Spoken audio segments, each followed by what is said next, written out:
हजारीबाग की हृदय स्थली एक पहचान जिला आज हजारीबाग जलकुंभी से घिरा हुआ है, जिसके कारण पक्ष और विपक्ष के साथ साथ आम आवाम की आवाजें भी बुलंद हो रही हैं। हजारीबाग झील की सफाई की जरूरत को देखते हुए हजारीबाग स्थित 22 बटालियन सीआरपीएफ के जवानों ने अपनी मेहनत से झील की सफाई शुरू कर दी है। इसी क्रम में हजारीबाग के सांसद जयंत सिन्हा झील पहुंचे और वहां घूमने टहलने वालों से बातचीत के साथ साथ ही मत्स्य विभाग के पदाधिकारियों को भी बुलाया गया, जिसमें विचार विमर्श किया गया कि आखिर झील की आज स्थिति ऐसी क्यों है। और सभी बातों का जायजा लेने के बाद भाजपा सांसद जयंत सिन्हा जी ने कहा कि आज झारखंड में अफसरशाही चरम पर है, क्योंकि 50 करोड़ की योजना बनकर सीधे केंद्र सरकार को भेजने की तैयारी चल रही है, जबकि इस मामले पर जनप्रतिनिधियों से विचार विमर्श करना चाहिए था। भाजपा सांसद जयंत सिन्हा जी ने कहा कि सीआरपीएफ के जवानों के द्वारा सफाई कार्य होना तारीफ योग्य है। साथ ही उन्होंने यह भी कहा कि मैंने सीआरपीएफ के अधिकारियों से काफी आग्रह किया था, जिसके परिणाम स्वरूप आज झील की सफाई हो रही है, क्योंकि जल्द ही छठ पर्व आने वाला है। इससे पूर्व झील की सफाई काफी जरूरी हो गई है।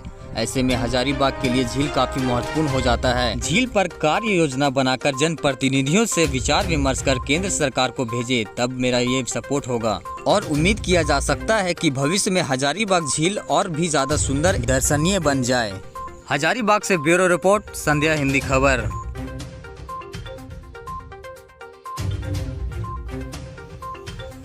की स्थिति अभी बहुत ही दयनीय है। आप सब लोग जानते हैं कि जलकुंभी की जो समस्या है वो बहुत तेज़ी से यहाँ बढ़ी हुई है।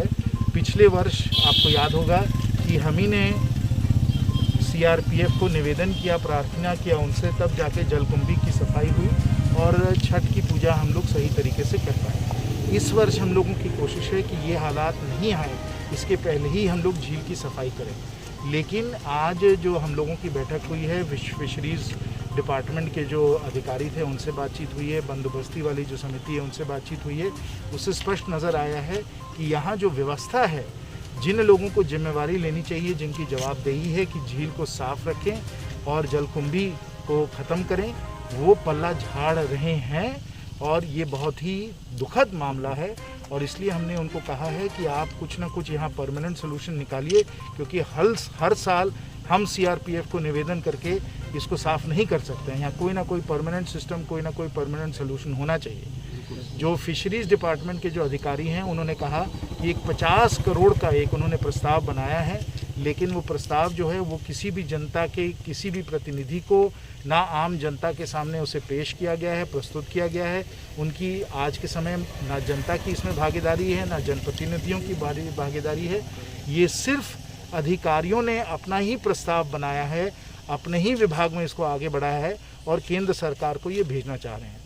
मैंने उनसे सुझाव उनको दिया है, मैंने उनसे निवेदन किया है कि आप इसको विड्रॉ करिए, आप जनता और जनप्रतिनिधियों की सलाह लीजिए, जनसभाएं हों, 60 दिन 90 दिन को लगाकर सब चीज़ों को पारदर्शी तरीके से आप सबके सामने प्रस्तुत करिए, सबके सुझाव लीजिए, फिर आप एक प्रस्ताव बनाइए।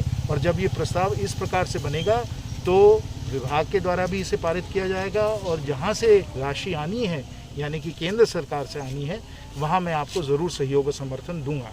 लेकिन अगर इसकी प्रक्रिया सही नहीं होगी, यानी सिर्फ ऑफिसर शाही होगी और ऑफिसर इसको बनाकर विभाग के द्वारा इसको भेजने की कोशिश करेंगे, तो हम आम जनता इसे स्वीकार नहीं कर सकते हैं, क्योंकि ये लोकतंत्र का उल्लंघन है, ये सिर्फ ऑफिसर शाही है। दुखद बात यह है कि इस सरकार में इसी प्रकार की ऑफिसर शाही ही चल रही है, लोकतंत्र को नष्ट किया जा रहा है। ये आज के समय हम सबको नज़र आ रहा है, बहुत दुखद बात है। लेकिन जहाँ तक इस झील का सवाल है, जो हजारीबाग का हृदय स्थल है, शान शौहरत है, पहचान है, इसको हम लोग हरगिज़ नहीं किसी भी हालत में नष्ट होने देंगे।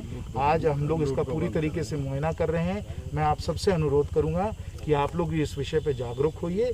ये हम लोगों की बहुत बड़ी पहचान है। हरित हजारीबाग एक हम बनाना चाहते हैं। अगर हम लोग सतर्क नहीं रहेंगे, हम लोग सचेत नहीं रहेंगे, तो इस झील को भी नष्ट कर दिया जाएगा। बहुत बहुत धन्यवाद।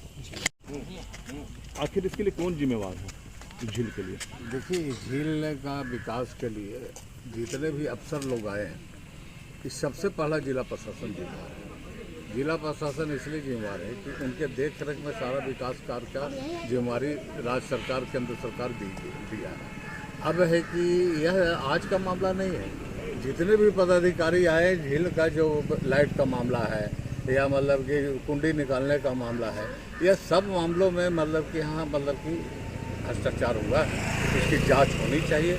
और जो 50 करोड़ का जो अभी बात आ रही है, तो बिना जनप्रतिनिधियों का मदद लिए हुए, बिना जनप्रतिनिधियों का राय सलाह लिए हुए 50 करोड़ का मतलब कि एस्टिमेट अगर सेंक्शन हो जाता है तो फिर वही लूट और बंदर बाट होगा। तो इसको कम से कम मतलब कि यहाँ के जो जनप्रतिनिधियों से राय सलाह ले करके वो योजना बने, किसी का देख रेख में बने, किसी सुपरविजन में बने, तो वह जनता के लिए लाभ होगा।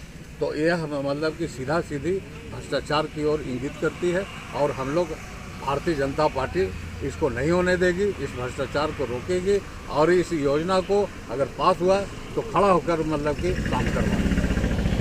संसद से क्या आश्वासन दिया गया है, क्या लगता है आखिर स्थिति क्यों हो गई झील की? आपको काफी प्रयास कि आज हजारीबाग के जो सांसद हैं श्री जयंत सिन्हा जी हजारीबाग के इस हृदय स्थली झील का मुआयना करने के लिए हम लोग जो झील में जितने सारे लोग घूमते हैं, सुबह सैर करते हैं, उन लोगों के आग्रह पे वो आए थे। क्योंकि इन दिनों हजारीबाग झील का स्थिति काफ़ी दयनीय हो गया है, आप लोग देख ही रहे हैं।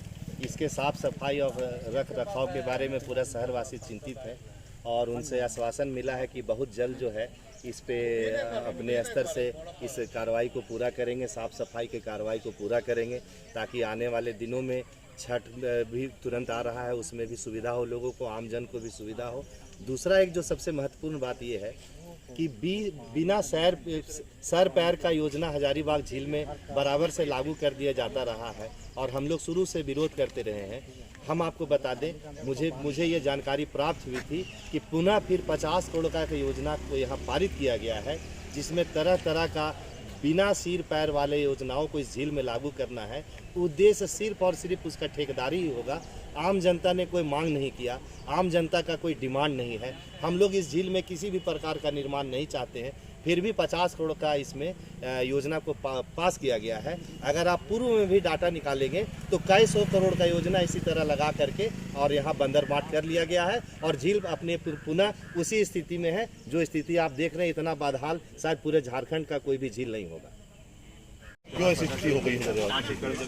हजारीबाग झील में पिछले लॉकडाउन में इसमें जलकुंभी के काफ़ी इन्फेस्टेशन हो गया, जिसकी सफाई भी मत्स्यजीवी सहयोग समिति द्वारा की जा रही है। अब अभी आप देख सकेंगे 3 नंबर झील लगभग 90% साफ हो गया है। इसके आगे भी आखिर स्थिति हुई क्यों तरह से? चूँकि इसमें जो पानी आता है पूरे सीवेज का पानी आता है, तो न्यूट्रिएंट के रूप में न्यूट्रिएंट ये काफ़ी रिच होता है, जिसके कारण जब भी इसमें थोड़ा सा भी एक्टिविटी बंद होगा तो इसमें एक्वेटिक इन्फेस्टेशन इसी तरीके से बढ़ जाएंगे। कि 50 करोड़ का जो योजना आया था सर, अब वो योजना होगा या नहीं? अभी उस पर हम लोग सारे लोगों से डिस्कस करेंगे, जितने भी स्टेक होल्डर हैं उससे डिस्कस करेंगे। अभी पूरी योजना आई नहीं है, वो केंद्र स्तर पर प्रस्तावित है।